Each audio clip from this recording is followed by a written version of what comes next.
안녕하세요. 저는 이제 70대에 접어든 시니어입니다. 여러분도 한 번쯤 최선의 선택이라고 믿었지만 후회한 적이 있나요? 저는 72세에 요양원으로 들어갔습니다. 편안하고 안전할 줄 알았습니다. 가족들도 저를 설득하며 걱정 말라고 했죠. 하지만 현실은 너무 달랐습니다. 독립성의 상실, 외로움, 건강 악화 모든 것이 예상과 달랐습니다. 이 영상을 끝까지 보세요. 여러분이 요양원을 고민하고 있다면 반드시 알아야 할 6가지 진실을 알려드립니다. 첫째, 독립성의 상실. 요양원에 오기 전에는 하루의 작은 자유를 누릴 수 있었습니다. 아침에 원하는 시간에 일어나고 직접 커피를 내려 마시고 기분이 내키면 산책을 나가곤 했죠. 하지만 이곳에서는 모든 것이 정해진 일정에 따라 움직입니다. 식사 시간은 정해져 있어 특정 시간이 지나면 아무리 배가 고파도 먹을 수 없습니다. 산책을 가고 싶어도 직원의 허가 없이는 불가능하고 심지어 자고 싶을 때 잘 수도 없습니다. 정해진 소등 시간이 지나면 불이 꺼지고 그 시간이 지나면 아무리 잠이 안 와도 침대에 누워 있어야 합니다. 처음 요양원에 왔을 때는 침대도 너무 불편하고 어색해서 도저히 잠이 안 와서 거의 2달 동안은 뜬 눈으로 밤을 지새웠습니다. 처음에는 이런 규칙들이 나름대로 편리하다고 생각했습니다. 내가 신경 쓸 필요 없이 모든 것이 체계적으로 운영되니까요. 하지만 시간이 지나면서 깨닫게 되었습니다. 내가 내 삶을 통제할 수 없다는 사실이 얼마나 답답한지를요. 사소한 것까지 허락을 받아야 하는 상황이 점점 저를 무력하게 만들었고 마치 제 자신이 사라지는 듯한 기분이 들었습니다. 요양원이란 곳이 결국 이런 곳인가요? 편안한 생활을 위한 공간이 아니라 삶의 독립성을 하나씩 잃어가는 공간인 것 같습니다. 둘째, 외로움과 고립감. 처음 요양원에 들어왔을 때는 가족들이 자주 찾아왔습니다. 딸도 매주 얼굴을 보러 왔고 손주들도 방학이면 들렀습니다. 하지만 시간이 지나면서 방문은 점점 줄어들었죠. 딸은 여전히 안부 전화를 걸어오지만 바빠서 직접 오지는 못한다는 말이 반복됩니다. 손주들은 학교와 친구들로 바쁘다며 더 이상 오지 않습니다. 가족들이 줄어든 자리에는 같은 공간에 있는 다른 노인들이 있겠죠. 하지만 요양원에서는 서로 가까워지기가 쉽지 않습니다. 식사를 같이 하고 같은 프로그램에 참여하더라도 결국 각자의 방으로 돌아가면 고립된 느낌이 듭니다. 요양원에 오기 전에는 가족과 함께하는 시간이 당연하게 느껴졌습니다. 하지만 이곳에서는 점점 잊혀지는 것이 현실이 됩니다. 가족이 언제든 올 수 있다고 생각하지만 시간이 지나면 그렇게 되지 않습니다. 여러분은 가족이 늘 곁에 있을 거라 믿으십니까? 현실은 다릅니다. 어느 순간 우리는 잊혀집니다. 셋째, 삶의 의미 상실. 집에서는 작은 일들이 하루를 의미 있게 만들었습니다. 아침마다 직접 커피를 내려 마시며 하루를 시작하고 식물을 돌보면서 변화하는 모습을 지켜보는 것이 소소한 즐거움이었죠. 배가 고프면 내가 먹고 싶은 음식을 직접 해 먹으며 나만의 일상을 만들어갔습니다. 하지만 요양원에서는 그런 일들이 없습니다. 커피는 직원이 주는 대로 마셔야 하고 식사는 정해진 메뉴가 나옵니다. 내가 먹고 싶은 것을 직접 만들 수 없고 작은 화분 하나 키울 공간조차 없습니다. 하루가 지나도 내가 주도적으로 할 수 있는 일이 거의 없다는 사실이 점점 저를 공허하게 만듭니다. 처음에는 편안한 생활을 위한 것이라고 생각했습니다. 하지만 시간이 지나면서 깨달았습니다. 아무것도 하지 않는다는 것은 단순한 휴식이 아니라 삶이 정지된 것 같은 기분을 들게 한다는 것을요. 내가 하고 싶은 일도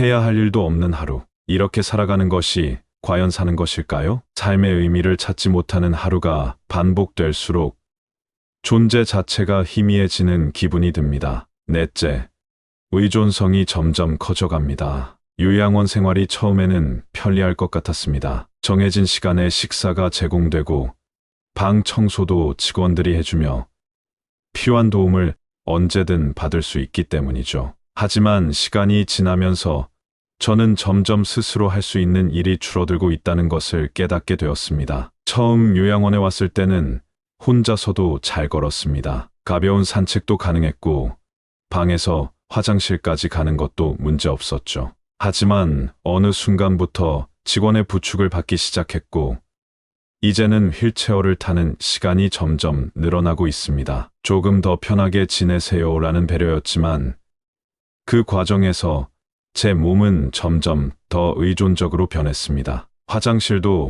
혼자 갈 수 있었습니다. 그런데 직원들이 넘어지면 위험하니 부르세요라고 말하기 시작했고 저도 혹시라도 사고가 날까봐 도움을 요청하는 것이 익숙해졌습니다. 그러다 보니 이제는 직원의 도움이 없으면 스스로 해결하는 것이 점점 두려워졌습니다. 제 옆에 계시던 김 할머니도 더 이상 스스로 걸으려 하지 않게 되었습니다. 처음에는 직원들이 부축해주는 것이 편해서였지만 점점 다리가 약해지고 균형 감각도 무뎌졌습니다. 어느 날은 직원이 와서 할머니, 휠체어 타세요. 더 안전해요. 라고 말했습니다. 그날 이후 김 할머니는 걸을 일이 거의 없어졌고 결국 몇 달 만에 근육이 많이 줄어버렸습니다. 내가 이렇게까지 될 줄은 몰랐어. 김 할머니는 가끔 한숨을 쉬며 말했습니다. 편리함이 오히려 나를 더 의존적으로 만들었다는 것을 깨닫는 순간 이미 너무 늦어버린 것이죠. 요양원에서는 편의를 위해 모든 것이 제공됩니다. 정해진 시간에 식사가 나오고 약도 직원들이 챙겨주고 목욕도 일정에 맞춰 도움을 받습니다. 하지만 그 과정에서 우리는 점점 더 의존적인 상태가 됩니다. 움직일 기회가 줄어들면서 근육이 점점 약해지고 결국 스스로 할 수 있는 것이 더욱 적어집니다. 편리함이라고 생각했던 것이 사실은 나를 점점 무기력하게 만들고 있었던 것이죠. 내 삶을 내 힘으로 살아가는 것이 아니라 누군가의 도움을 받아야만 유지되는 삶. 나는 정말 이대로 살아도 괜찮은 걸까요? 이렇게 점점 약해지는 것이 두려웠습니다. 다섯째, 건강의 빠른 악화. 요양원에 오기 전에는 자유롭게 걸어 다녔습니다. 하지만 이곳에서 생활한 지 얼마 지나지 않아 보행 보조기에 의존하게 되었습니다. 처음에는 그냥 잠깐 의지하는 거라고 생각했지만 이제는 없으면 제대로 걷기도 힘듭니다. 활동량이 줄어들면서 근육이 빠르게 약해졌습니다. 매일 조금씩 움직이며 몸을 유지했던 집에서의 생활과 달리 이곳에서는 가만히 있는 시간이 많아지면서 신체 기능이 빠르게 저하됩니다. 의료진이 상주하고 있지만 개인의 건강을 세심하게 관리해 주지는 못합니다. 결국 스스로 몸을 챙기지 못하면 건강은 계속 나빠질 수밖에 없습니다. 이런 악순환은 결국 더 심각한 결과로 이어지기도 합니다. 얼마 전 JTBC에서 보도한 사건을 기억하십니까? 요양원에서 한 할머니가 기저귀를 갈다가 직원들에게 다리가 심하게 꺾이는 일이 발생했습니다. 그 후 할머니의 건강은 급격히 나빠졌고 결국 몇 개월 뒤 세상을 떠나셨습니다. 요양원의 현실은 우리가 생각하는 것보다 더 가혹할 수도 있습니다. 여섯째, 사생활과 존엄성의 상실. 요양원에서는 내 방이 있습니다. 하지만 그곳은 완전히 개인적인 공간이 아닙니다. 간호사나 직원들이 문을 두드리지 않고 갑자기 들어오는 일이 흔합니다. 필요한 일이 있어서겠지만 그럴 때마다 사적인 공간이라는 느낌이 사라집니다. 혼자서 조용히 있고 싶어도 불가능한 경우가 많습니다. 목욕도 혼자 할 수 없습니다. 직원의 도움을 받아야 하는데 처음에는 부끄러워도 곧 익숙해질 거라고 했습니다. 하지만 익숙해진다는 것이 정말 좋은 걸까요? 다른 사람 앞에서 속옷을 갈아입고 도움을 받으며 씻어야 하는 일이 반복될수록 제 존엄성이 사라지는 것 같습니다. 옷을 입는 것조차 혼자 하면 시간이 오래 걸린다는 이유로 직원이 도와주는 일이 많아졌습니다. 하지만 저는 시간이 걸리더라도 스스로 해내고 싶습니다. 문제는 그 선택권이 없다는 것입니다. 도움이 필요할 수 있습니다. 하지만 도움을 받는 것과 내 삶의 주도권을 빼앗기는 것은 다릅니다. 요양원에서는 그 차이가 점점 사라집니다. 요양원 생활을 시작할 때는 이곳이 더 안전하고 편할 거야라고 생각했습니다. 하지만 이제는 나오고 싶습니다. 내 삶을 다시 찾고 싶습니다. 하지만 현실적으로 쉽지 않습니다. 우선 집이 없습니다. 요양원에 들어오면서 가족들은 제가 살던 곳을 정리해 버렸습니다. 예전의 공간으로 돌아갈 수 없다는 뜻이죠. 몸도 예전 같지 않습니다. 요양원에 들어오기 전에는 혼자 생활할 수 있었습니다. 하지만 이제는 기본적인 일상생활도 어려워졌습니다. 집으로 돌아간다고 해도 예전처럼 독립적인 삶을 살 수 있을지 장담할 수 없습니다. 게다가 가족들도 예전처럼 돌봐줄 여력이 없습니다. 자식들은 각자의 삶이 바쁘고 손주들은 학교와 친구들로 바쁜 나날을 보내고 있습니다. 결국 저는 다시 이곳으로 돌아오게 되겠죠. 그렇다면 대안은 없을까요? 혹시 방목요양이라는 개념을 들어보셨나요? EBS 다큐프라임에서도 소개된 적이 있는 이 방식은 기존의 요양원과는 전혀 다른 접근 방식을 취합니다. 출입문을 잠그지 않고 자유롭게 다닐 수 있으며 치매 노인도 마을을 걸어 다니며 자연스럽게 생활합니다. 그리고 돌봄을 받으면서도 독립적인 삶을 유지할 수 있도록 합니다. 특히 일본의 긴모쿠세이 요양원에서는 노인을 시설 안에 가두지 않습니다. 보호와 돌봄은 제공하되 가능한 한 스스로 생활할 수 있도록 돕는 방식입니다. 노인들은 정해진 공간에서만 생활하는 것이 아니라 마을을 걸어 다니며 자연스럽게 일상을 보내죠. 특히 우리나라에서도 빈번하게 일어나는 치매, 노인의 가출 및 배회 문제를 이곳은 전혀 예상치 못한 방법으로 해결하고 있다는 점이 큰 울림을 주었습니다. 치매 노인의 가출을 막기 위해 시설 출입문을 잠그거나 엘리베이터 버튼에 잠금 장치를 설치하는 한국의 요양시설과 달리 긴모쿠세이는 집에 가고 싶어하는 치매 노인이 가출의 시설을 벗어날 경우 돌봄 직원이 그 뒤를 몰래 따라가 우연을 가장에 말을 건다고 합니다. 추운데 외투 가지러 시설에 같이 가실래요? 목마를 텐데 물 한 잔 드시고 집에 다녀오실래요?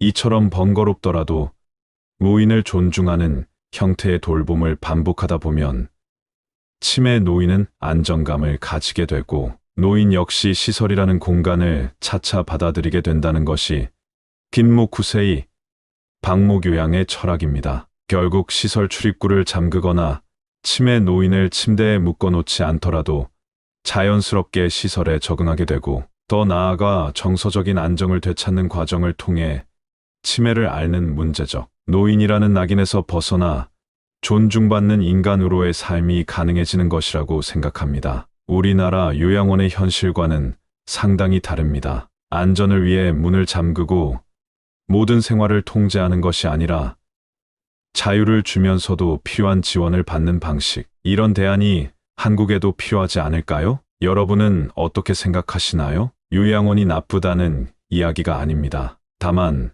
가족들이 요양원이 더 안전할 거야라는 말만 믿고 결정을 내리기에는 현실은 다를 수도 있습니다. 만약 요양원을 고려하고 계신다면 이 영상을 다시 한번 보시고 신중하게 생각해 보세요. 정말 그 선택이 부모님께 맞는 길일까요? 혹시 다른 방법은 없을까요? 여러분의 생각을 댓글로 남겨주세요. 요양원 생활에 대한 경험을 공유해 주시면 더 많은 분들에게 도움이 될 것입니다. 오늘도 끝까지 함께 해주셔서 감사합니다. 좋아요와 구독 잊지 마시고요. 그럼 다음 영상에서 또 만나요. 웃으면 복이 와요.